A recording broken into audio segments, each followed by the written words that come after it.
52. I think that.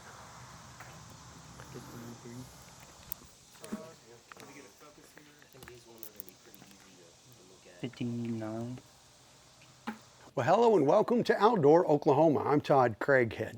Each summer, our fisheries biologists take seining samples from different lakes across the state. They're not just looking for the popular game species, but this research is specifically looking at prey species in our lakes. They do the seining at night when it's easier to net these smaller fish when they're near the shore. Keeping records on the number of species and the density of each species helps biologists keep overall tabs on the health of the lake and ultimately help in making management decisions. A wildlife department that uses scientific data to make your experiences on the lake the best they can be. Just another reason to love Oklahoma and the adventures that await you.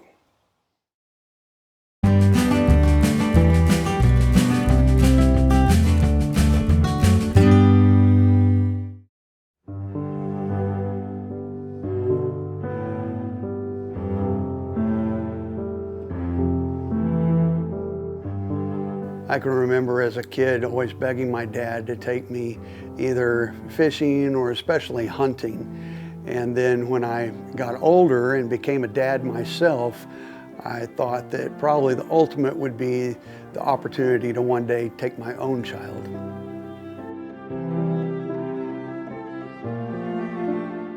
Well, my daughter Emily loved to go with me when she was younger, but she wasn't really excited necessarily about the hunt, just the opportunity to get outside. And then with other activities in school, she became less and less interested. And then I really thought my chance to experience that with her had passed.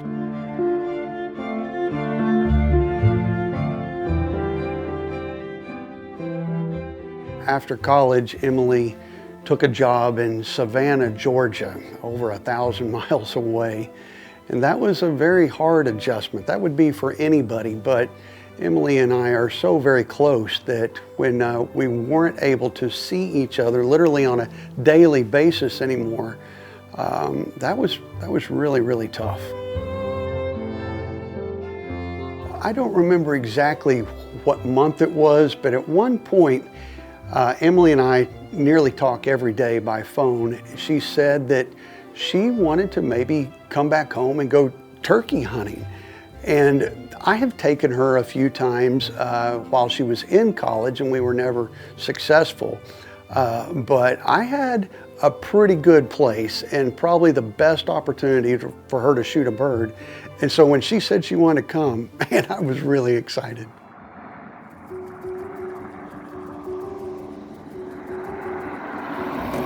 Well, we're at the airport. This is finally the big day I've been waiting on. Emily flies in just a few minutes for her big turkey hunt. I haven't seen her since, well, for several months now, since Thanksgiving, I guess. And this will be her first time home in over a year. So if she's half as excited as I am, it's going to be great.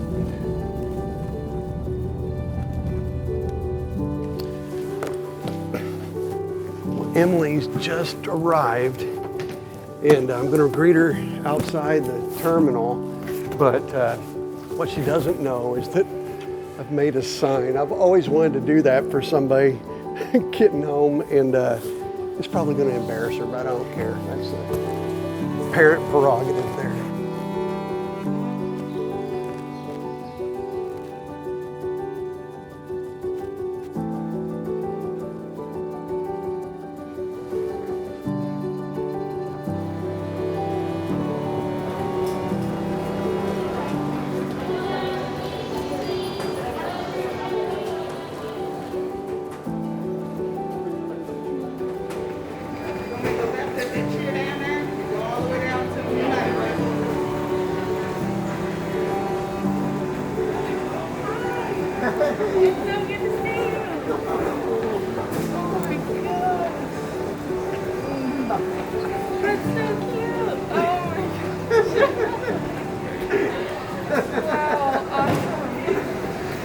had 3 guys that said if Emily doesn't show, I'll go turkey hunting. Yeah. No, it's gonna be so much fun. I'm so excited. Oh man. When I first saw Emily coming through the airport towards me, that's a feeling that I'll never forget. It was like a part of me that was missing had come back home.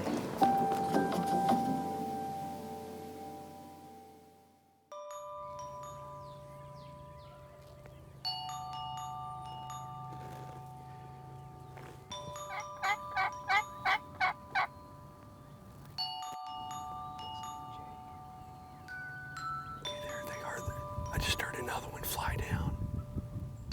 1, 2, 3. Okay, those first few are hens. I can't tell. It's so hard to tell. Okay, I just heard another one fly down.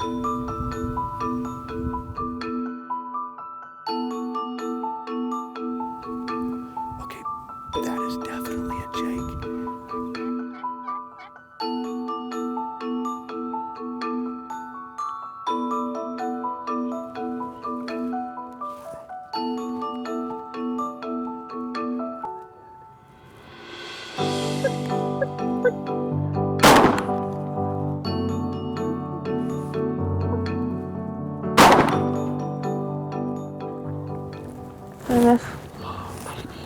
I'm not sure that's okay though.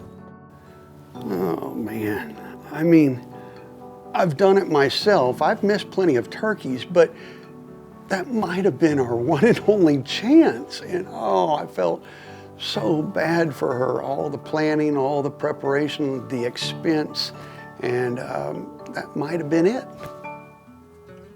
It was a lot of fun. I was pretty disappointed at my miss, but hopefully tomorrow I can come back and redeem myself. We shot a lot of birds, and so that was pretty cool. It's a pretty cool experience to get to hear your dad do lots of different calls and get him to talk to him. So I really did enjoy it.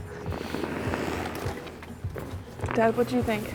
Well, I think that just because you missed on a jake this morning, that just means that you're going to get a great big giant tom tomorrow. Let's hope so.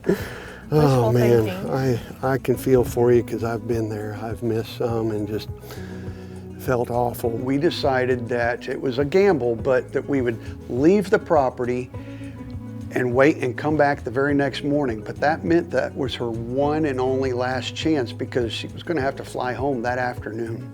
I think by leaving now and not disturbing the turkeys the rest of the day, we could play cat and mouse and chase them the rest of the day and bump them half a dozen times and get close calls. But every time you do that, you just make them more and more leery. So I think the best bet is just to scoot out of here and try again in the morning.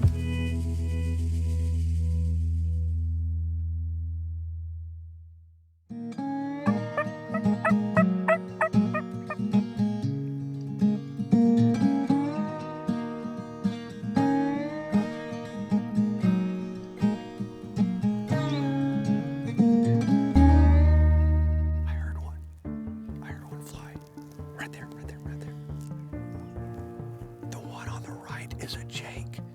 The one on the right. Okay, wait, here comes another one.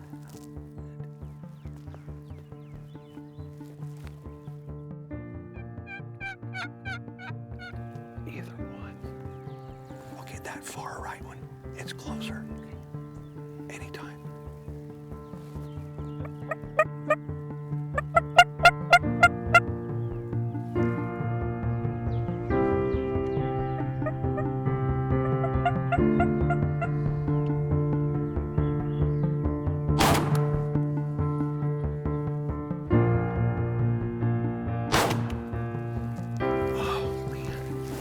A little too far. You can try on that third one on the right. Oh, you got him! You got him, Emily! Oh my gosh! You got him! Thank God! Oh man, that was a lot of pressure. Yeah. Oh, you did it! Gosh. Oh, I'm so proud of you. Oh, thank you. Gosh, wow. Oh. You've shot 5 times at turkeys. I only got one. Oh my goodness. Oh, Lord have mercy. Wow. Oh my goodness, my heart sank on those first 2. Oh, I know. I'm shocked that they stayed so chill. Yeah, they can just do that. They just don't know what's going on. Wow. Those are jakes. And you did it. Thank God. Oh my goodness. And I'm shaking. Like, at least he dropped. I mean, Oh yeah, he dropped solid right there. Whew. Oh my goodness. You did it. Yeah. Your first turkey ever. This is so cool. I'm so happy. Oh my goodness. Oh, there it is. Wow. Your first turkey. Oh, wow. Man. I am How so cool. proud of you. Thank you. How cool. Gosh, that's awesome. I grew up really seeing my dad go hunting all the time and be so excited about, getting deer or getting turkey or going on these adventures to all different places across the state. And he made it sound like so much fun, to get the shot and make a kill, or even just to be out there getting to talk to wildlife, whether that's an owl, a coyote, a deer, or a turkey. So it really made me want to try it, made me want to go out and get into the woods and also just get quality time with my dad doing something that we could both enjoy. You got it. You're doing it. You're doing it. Oh, gross. Gross. Okay. All right. That's disgusting. Okay. Gross. I've never heard anybody say that, but oh well. Well, when I look back on those early years, I realized that taking her when she was younger really did actually spark something, even though I didn't think that that spark was alive at all. It was buried deep within her, and it came out as an adult. And now I couldn't be any more proud of the fact that she truly is a hunter. She's not just a hunter that goes with her dad. She is a hunter in her own right, and I'm so very proud of her. I'm so excited that I got one, and of course, getting to do that with my dad and have that fantastic experience, I would love to come back and do it again.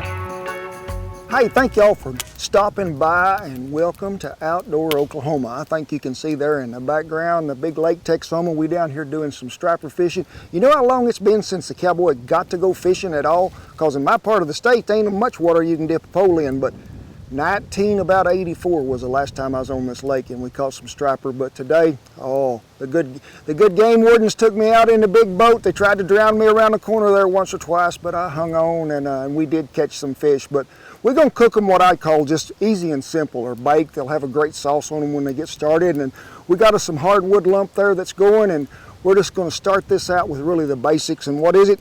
Hey, you gotta have something for them fillets to lay on when you get them in here in that Dutch oven, because we don't want them to just sit right there on hot iron. So we're talking about what? I'm talking about lemon. And you want to cut them to where they're about that thick. That way we've got something that we can place in here, and things are going to sort of try to stay level on occasion. We just need to cover that oven pretty well. Try not to leave too many vacant spots in it to where somebody don't fall apart. And you could use lemon, you could use onion, anything as a buffer to set there in the bottom of that Dutch oven.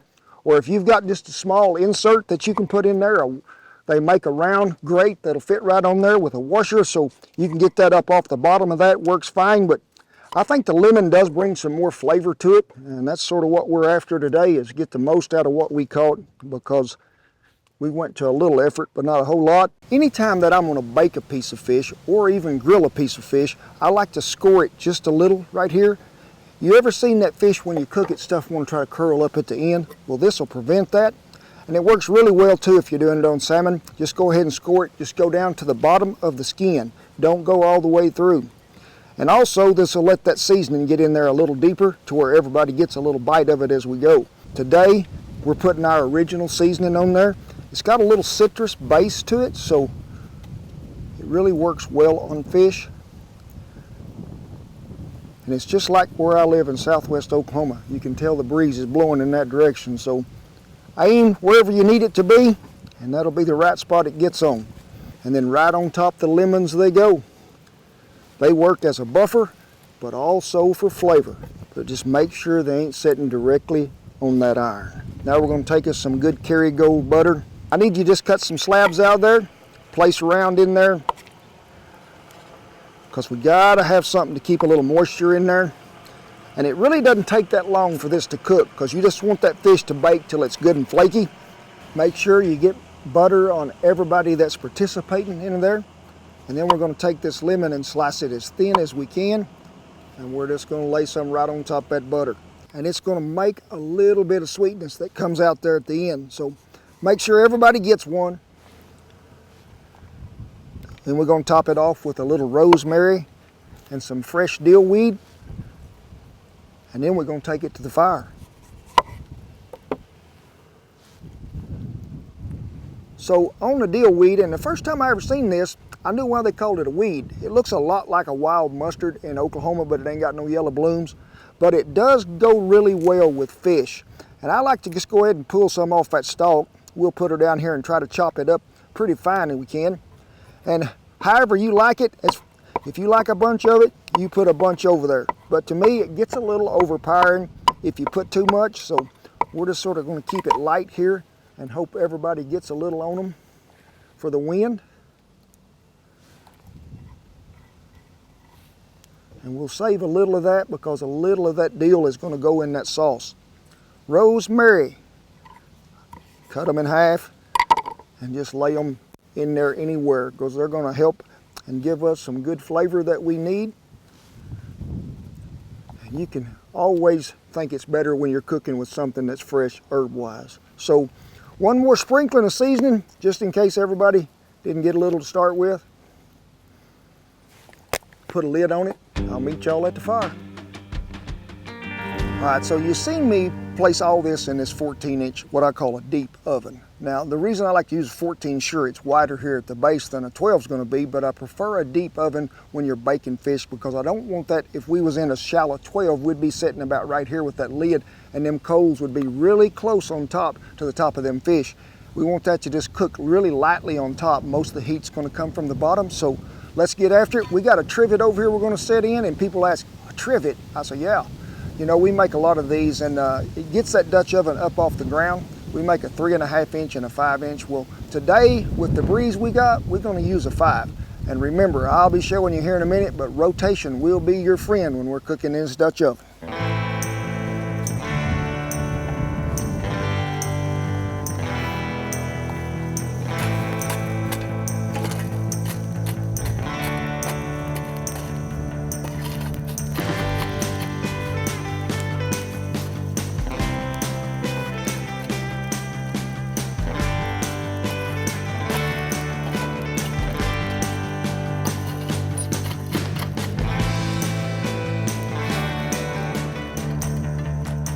All right, when you're cooking something in a Dutch oven, the common mistake that people make the most is way too much heat. We can add heat to it if it's not done, but if it's burnt, it's too late.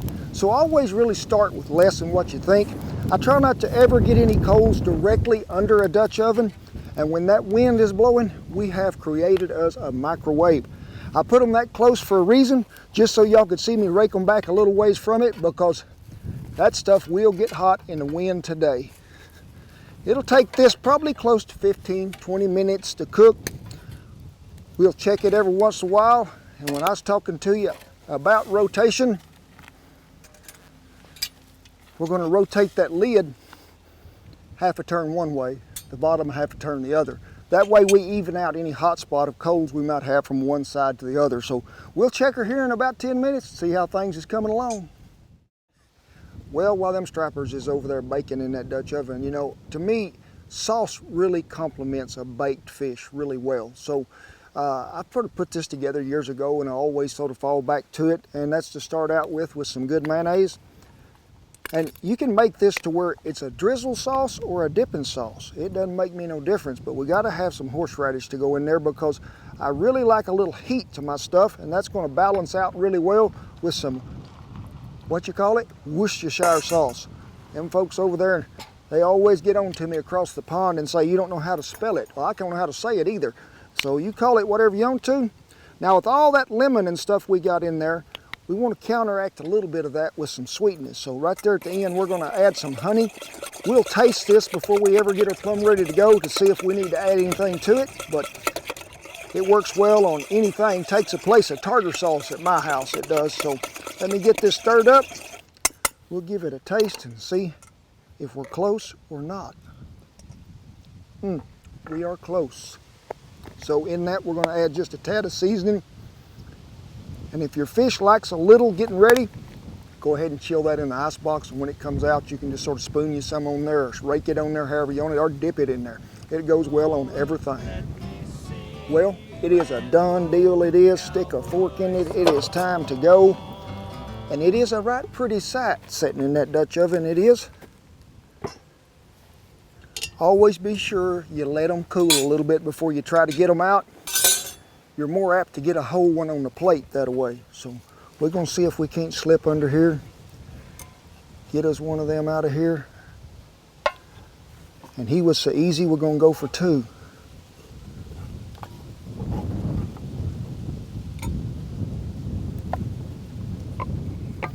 Now, the stuff that I really like, because it goes on everything really well. I don't want you to be overpowering, but I want you to have some of it on you.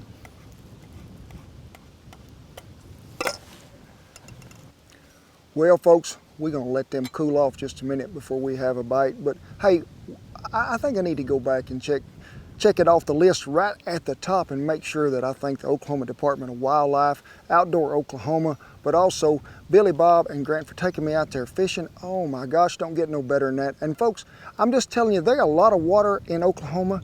Get you a fishing license. Go out there, catch your supper, catch your breakfast, catch it somewhere, and then bring it around the fire, share it with family and friends. An outdoor experience like that you can't beat. It's like a Christmas present deluxe, it is. But we caught them, we cleaned them, and we gonna eat them. There's so much flavor that comes out of that first bite. You get that rosemary right off the top and some of that little bit of dill weed, but that striper is so white, so flaky, you can see it there. I mean, this is a great fish to bake, folks. It ain't just made for frying. But when you drizzle that sauce over the top, that good original seasoning we have on there, this is 5-star dining, and we didn't have to kick the Michelin tires or nothing. I am so thankful for the Wildlife Department's hunter education classes.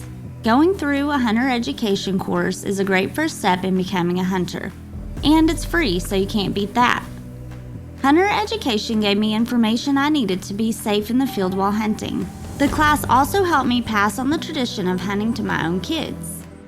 And these memories in the field will last forever.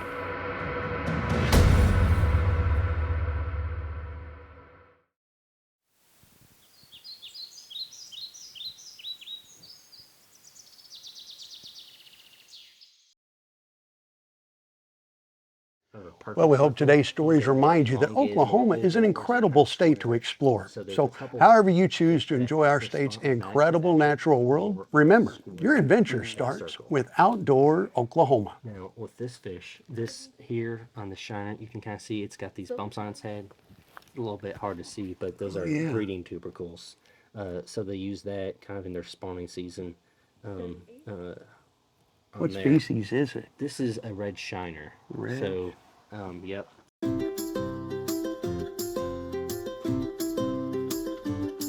Outdoor Oklahoma is produced by the Oklahoma Department of Wildlife Conservation and is proud to serve and be funded entirely by sportsmen and women and outdoor enthusiasts who love and appreciate all things wild in the great state of Oklahoma.